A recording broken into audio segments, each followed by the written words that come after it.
Being a gifted child, you're always expected to chin up and put your own problems aside and put away your own pain. Listen, you will get a person seeking and asking for your help, someone who's depending on you to help them and bring life and light back into their lives. You need to put your own problems aside and help that person. You need to forget about your own pain that you are dealing with and help this person. You see, this life is not easy. You are expected to put a smile on your face, but you're dying inside. You must fight people's wars, yet you are fighting your own.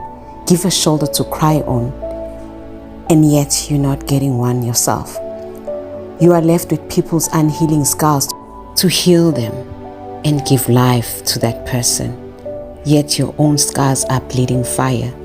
The loneliness, not finding love or getting love.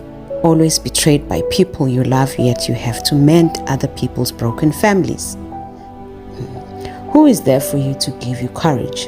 Who is there for you to say it's going to be okay? Who is there to hold you tight? Who is there to comfort you in times of need and support you?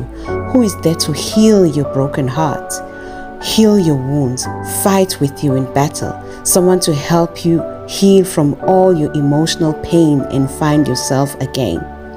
Fight and conquer all your enemies. Who? It is God and our ancestors. Believe, close it, child.